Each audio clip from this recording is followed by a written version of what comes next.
Hello everyone, how are you all? I hope you all are fine. Let's start our chapter number 4, The World of Metals and Non-Metals of our NCERT textbook Science according to new edition.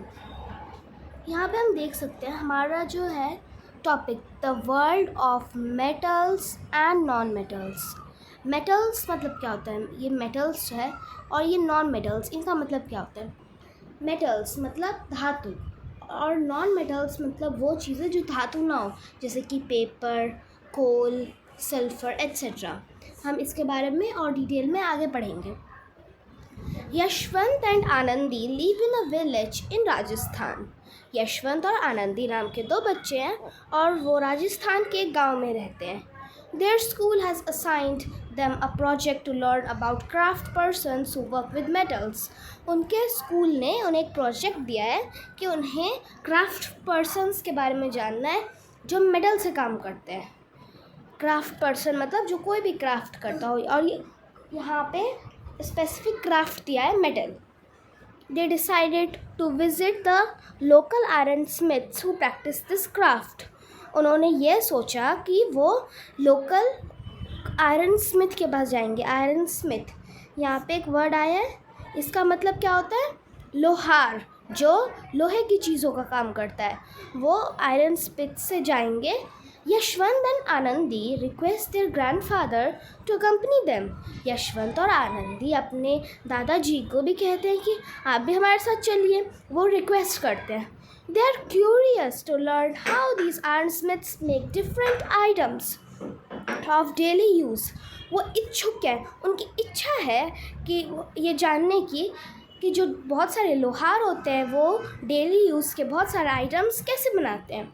They interact with an elderly craft person, Sudarshan uncle. वो एक बड़े मतलब adult craft person से बात करते हैं जिनका नाम क्या था? सुदर्शन अंकल। यशवंत कहता है, विच item do you generally make? आप कौन कौन सी चीज़ें बनाते हैं ज़्यादातर? सुदर्शन अंकल क्या कहते हैं? Generally we make item of daily use such as flat pans.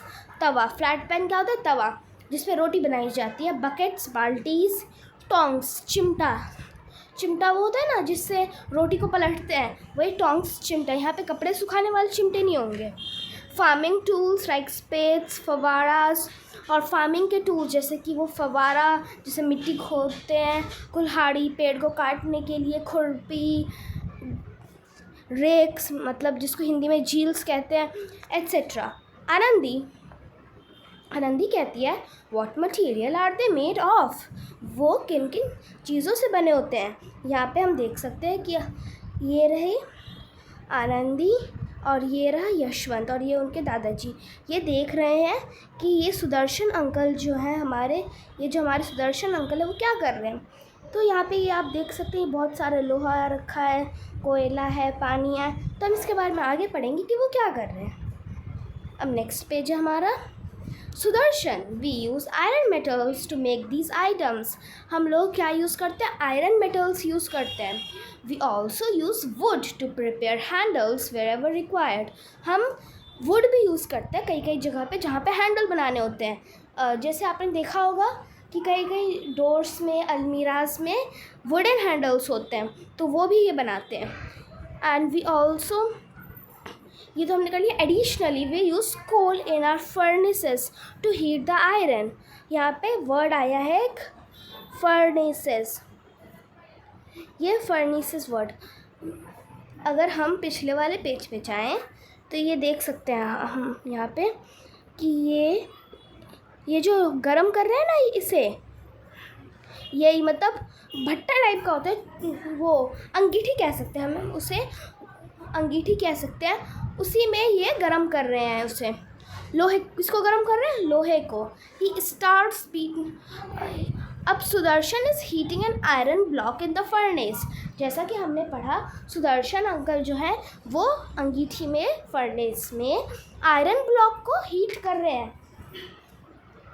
It has become red hot. वो ना बिल्कुल लाल गरम हो रखा है। ही starts beating it hard with a hammer. वो उसे हथौड़े से मारने लग रहे हैं। यहाँ पे देख रहे हो ना, आप लोग ये उसे हथौड़ा है ना यहाँ पे, वो उसे हथौड़े से मार रहा है। अभी क्यों मार रहा है, पढ़ते हम आगे।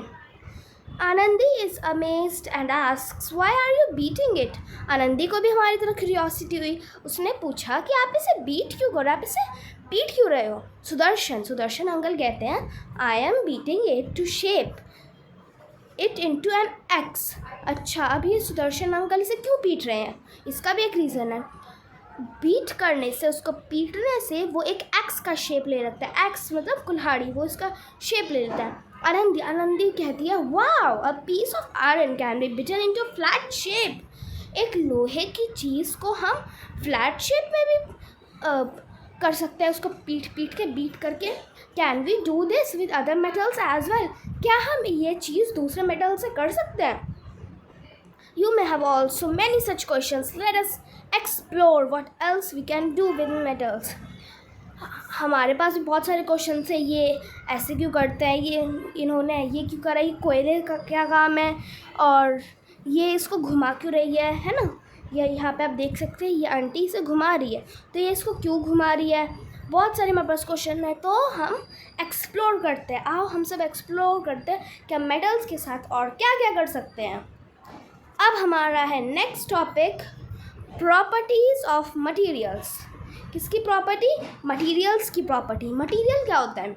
हमने 6th क्लास में भी पढ़ा था, materials are the substances which are used to make different items. Material वह चीज़ होती है, वह पदार्थ होता है जिससे हम और भी चीज़ें बना सकते हैं, बाकी सारी चीज़ें बना सकते हैं। जैसे plastic is a material and jug is a thing. Plastic use करके हमने जग बना लिया है। अब है इसकी प्रॉपर्टी 1, मेलेबिलिटी। कुछ अजीब सा नाम है ना, चलो पढ़ते हैं आगे। Activity 4.1, let us explore. ये हमारी फर्स्ट एक्टिविटी है एक्सप्लोर करने के लिए। कॉशन, इसमें हमें ध्यान रखना है इस एक्टिविटी का। Conduct this activity under the supervision of your teacher और एन एडल्ट। यहाँ पे ये एक्टिविटी हमें अपने टीचर या एडल्ट के सामने करनी है। Collect some waste pieces of copper and aluminium and iron nail, a piece of coal, a piece sized lump of sulphur, गंधक and a block of wood. आप कुछ वेस्ट चीज़ें कलेक्ट करनी है। किस की? कॉपर की, कॉपर वायर्स होती है ना, तो कॉपर, अल्मोनियम फॉइल तो पता ही है, अल्मोनियम, आयरन नेल मतलब वो कील जो होती है ना, ये रही हमारी आयरन नेल। ये जो कील होती है इसी को हम आयरन नेल कहते हैं। एंड हमारा है आगे अ पीस ऑफ कोल, कोयला, a piece size lump of sulphur जिसे गंधक कहते हैं, and a block of wood, एक लकड़ी का छोटा सा टुकड़ा, है ना। अब पढ़ते हैं, recall the chapter materials around us in the grade 6 science textbook Curiosity and observe the appearances of the above items. Are they lustrous? Also note whether they are hard or soft and record your observations in table 4.1.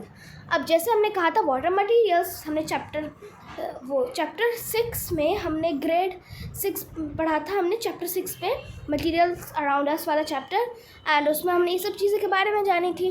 तो यही activity हमको करनी है कि हमें देखना है कि कौन कौन सी चीज़ें लस्ट्रस है, मतलब जिनमें चमक होती है, और कौन कौन सी चीज़ें हार्ड है और कौन सी सॉफ्ट। ये हमें अपनी टेबल 4.1 में कंप्लीट करना है। ये रहा अपीयरेंस, लस्ट्रस या नॉन लस्ट्रस, कैसा है वो, हार्ड या soft, and effect of hammering, flattens या ब्रेक्स इनटू पीसेस। अगर हम उस पर हथौड़ा चलाएं तो फिर वो फ्लैटन हो जाएगा, मतलब बिल्कुल चपटा हो जाएगा, या फिर टुकड़ों में टूट जाएगा। ठीक, आगे बढ़ते हैं हम। Now place each of these items one by one on any hard surface and beat them with a hammer. इसको किसी भी हार्ड सरफेस पे रख रहे हैं एंड इसको आप हैमर से ठोक दिए, मतलब इसको हैमर से पीटिए। What do you think will happen? क्या होगा? कोई गेस कर सकता है क्या होगा? Do the objects become slightly flattened और do they break into pieces? क्या वो बिल्कुल फ्लैट हो जाते हैं, या थोड़ा सा भी फ्लैट हो जाते हैं, या बिल्कुल ही टूट जाते हैं टुकड़ों में? Record your observations in table 4.1। इसको भी हमें टेबल 4.1 में ही इस वाले कॉलम में लिखना है। चलो अब हम आगे पढ़ते हैं। अब हमारा नेक्स्ट है Table 4.1 Appearance, hardness and effect of hammering on different objects or materials. इसमें हमें क्या सीखना है? हमें इसमें वाले एक्टिविटीज़ हमने क्या सीखा? हमने रिकैप्चुलेशन करी, मतलब हमने रिवाइज करा एंड हमने कुछ न्यू सीखा. अब आगे बढ़ते हैं. ये रही हमारी टेबल, इसमें हम सब फिल करेंगे. ये आपका होमवर्क है, इसको आपको फिल करना है. Analyze table 4.1. Identify the objects that are lustrous in appearance and hard. ये हमने कर लिया. And you might have observed that objects made from copper, aluminium and iron are lustrous in appearance. जो चीज़ें कॉपर, एल्युमिनियम और iron से बनती है वो लस्ट्रस होती है, उनमें चमक आती रहती है. एंड जो कोल, सल्फर, वुड होता है वो नॉन लस्ट्रस होता है, जिनमें चमक नहीं आती है एंड वो मेटल्स से इतने हार्ड नहीं होते. Are all metals hard and solid? क्या सभी मेटल्स हार्ड और सॉलिड होते हैं? नॉट रियली, जी नहीं. Some metals like sodium and potassium are so soft that they can be cut with a knife. कुछ मेटल्स जैसे कि सोडियम, पोटाशियम, ये इतने सॉफ्ट होते हैं कि इसको तो हम नाइफ से भी काट लेंगे. There is one metal, mercury, that is found in a liquid state at a room temperature. हमने पढ़ा था ना टेम्परेचर एंड मेजरमेंट्स वाले चैप्टर में कि एक लेबोरेटरी थर्मामीटर में मर्करी होती है एंड उस मर्करी से हमें पता चलता है कि उस चीज़ की हम क्या कह सकते हैं, उस चीज़ का टेम्परेचर कितना, उस चीज़ में हीट कितनी है.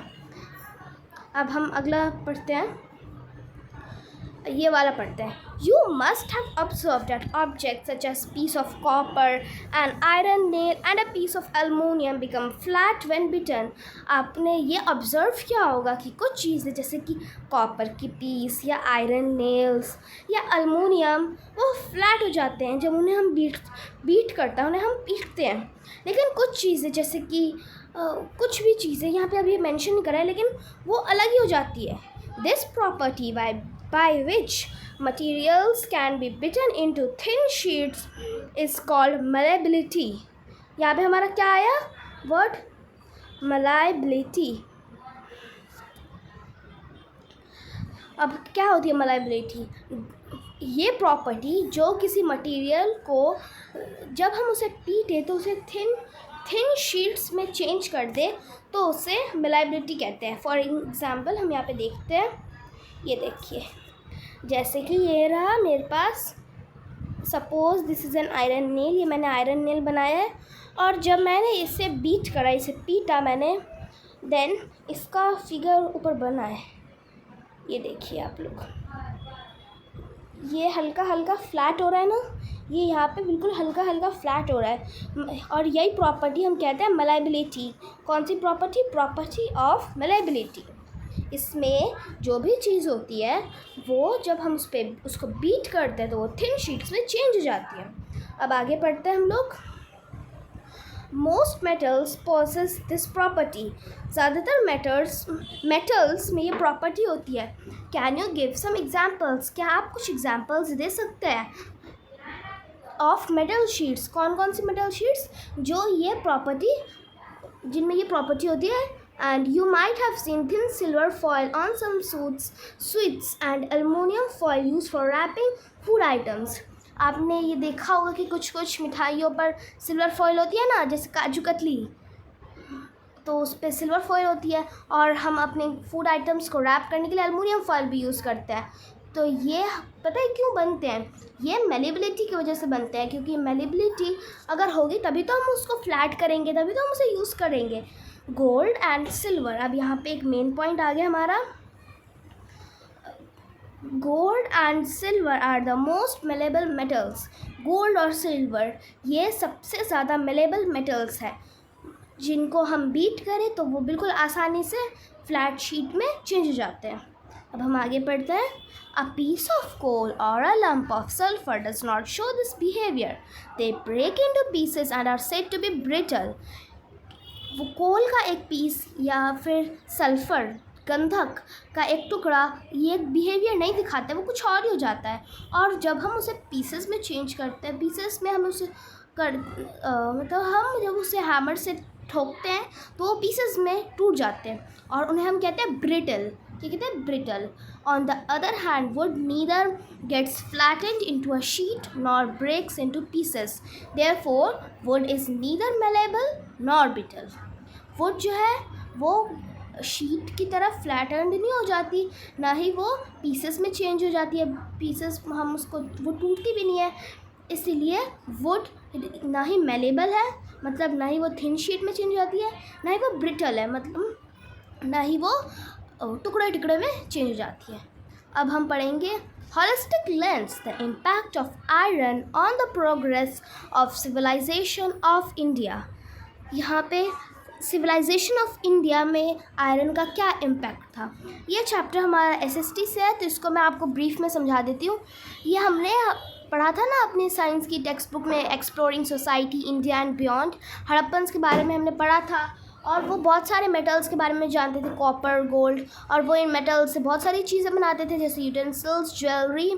लेकिन वो जो हड़प्पन्स थे ना, वो आयरन यूज़ नहीं करते थे।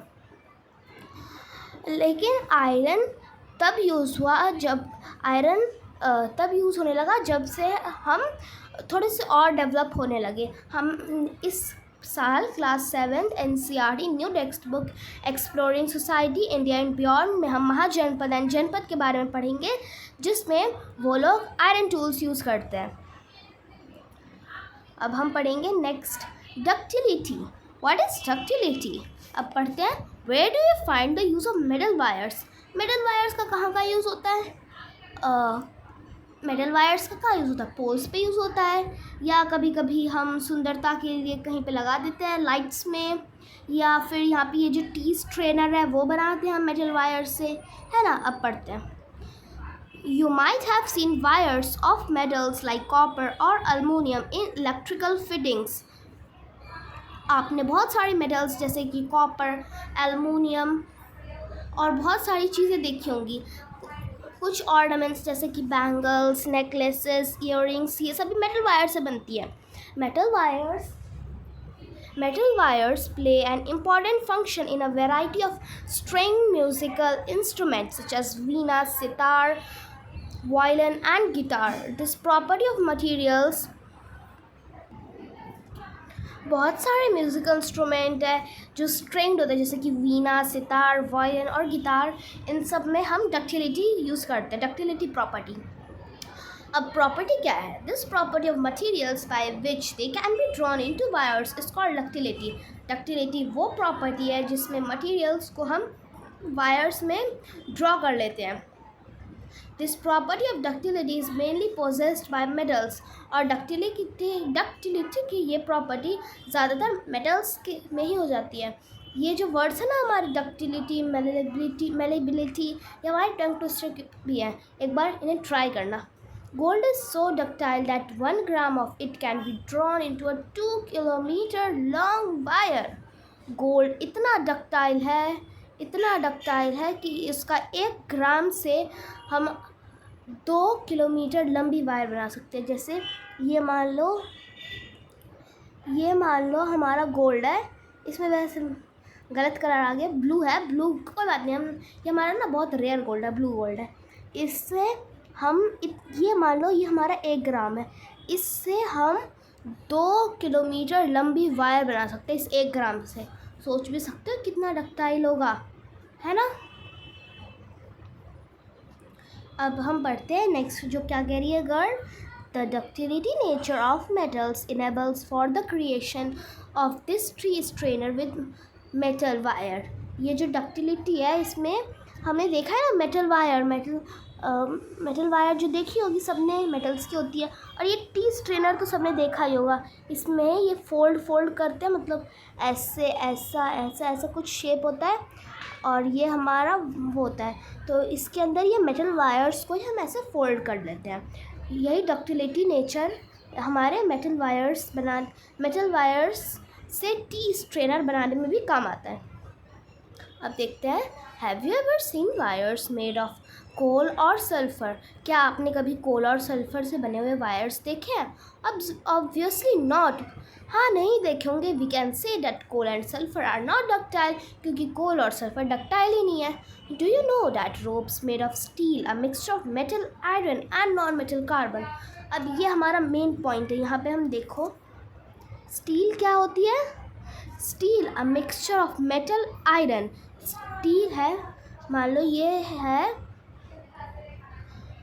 ये स्टील है, यहाँ पे देखो ये स्टील है, ये किस किस से बनी है, ये हमारा आयरन, ये आयरन ओर है, एंड ये हमारा कार्बन ये नॉन मेटल होता है, कार्बन से ये स्टील बनती है। और ये हैवी लोड्स उठाने के लिए ये वायर्स काम आती है। Therefore they are used in suspension bridges, वो सस्पेंशन ब्रिज में होती है। सस्पेंशन ब्रिज क्या होता है, यहाँ पे हम लोग देख सकते हैं, ये सस्पेंशन ब्रिज है ना, ये जो ऐसा कुछ इनका वो होता है, ऐसा टाइप का है, और ये हमारी सस्पेंशन ब्रिज है, ये इसमें यूज़ होता है। अब आगे बढ़ते हैं, सोनोरिटी। What is sonority? कहीं सुना से लग रहा, सोनोरिटी, अरे अभी तो मैंने बोला सुना, सुनने वाली कोई चीज़ है शायद, चलो पढ़ते हैं। Have you ever noticed the sound produced from a metal spoon or a metal plate or a metal coin is dropped on the floor? जब हम मेटल स्पून या मेटल का प्लेट या मेटल का कॉइन जब हम गिराते हैं फ्लोर पे, तो इसकी अलग ही साउंड होती है ना। How is it different from a sound produced when a piece of coal or wood is dropped on the floor? जब हम वुड को, लकड़ी को या कोल को गिराते हैं तो उनके साउंड और उसमें साउंड में बहुत अंतर होता है ना। अब हम पढ़ते हैं activity 4.2, let us investigate. Caution, be careful while dropping the objects. अच्छा, यहाँ पे हमें ड्रॉप करना ऑब्जेक्ट्स को, लेकिन ये भी ध्यान देना है कि कहीं पैर पे न गिर जाए, ध्यान से गिराना। Take a few objects such as metal spoon, a coin, a piece of coal and a block of wood. कुछ चीज़ें लेनी है, जैसे कि metal spoon, coin, coal, block of wood etcetera, और उन्हें सर्टेन हाइट, मतलब एक जगह से गिराना है, और सब में अलग अलग साउंड होती है ना। अब देखो ये हमारे हैं एक भैया, वो क्या बोलना चाह रहे हैं, I use the difference in the sound when my stick hits wood और metal to help find my way. ये विजुअली इम्पेयर्ड है, और यहाँ पे इन्होंने एक स्टिक ले रखी है, जब भी स्टिक किसी मेटल चीज़ से टकराती है या वुड से टकराती है तो वो एक साउंड बनाती है, जिससे ये भैया अपने वे को फाइंड करते हैं। अब एक चीज़ नोटिस कर, ये साउंड मैंने पहले कहा था ना, सोनोरिटी, ये सुनने वाली कोई चीज़ है, साउंड को ही तो सुनते हैं, है ना। अच्छा गेस था ना। अब आगे बढ़ते हैं। You would observe that the metal spoon and the metal coin produce a ringing sound. आपने ये नोटिस करा होगा कि मेटल स्पून और मेटल कॉइन एक रिंगिंग साउंड बजाते हैं। Coal and wood on the other hand produce dull sound. Coal और वुड को हम गिराते हैं तो कितनी अजीब सी डल सी आवाज़ आती है ना। और this property of metals that enable them to produce a ringing sound is called sonority. Metals की वो प्रॉपर्टी जिससे हम रिंगिंग साउंड बनाते हैं उसको सोनोरिटी कहते हैं। And metals are said to be sonorous in nature. और जो मेटल्स होते हैं वो सोनोरस होते हैं। सोनोरस मतलब जिनसे रिंगिंग साउंड निकलती है। अब ये दोनों कुछ कहना चाह रहे हैं। Oh, the ringing sound of my घुंघरूस is also due to the sonority of metals। ये जो इसके घुंघरू है ना, ये यहाँ पे पैर में घुंघरू, ये क्यों रिंग बजते हैं, क्योंकि ये मेटल्स की सोनोरिटी की वजह से। नाउ आई अंडरस्टैंड, अब मुझे समझ आ रही। गर्ल कह रही है the ringing sound of the school bell is due to the sonority of metals. यहाँ पे हमने अपना पार्ट 1 ओवर कर दिया है, एंड हम कंडक्शन ऑफ हीट अपने पार्ट 2 में पढ़ेंगे। डोंट वरी, पार्ट 2 भी जल्दी आने वाला है। Till then, stay happy, stay safe. Thanks. Bye bye.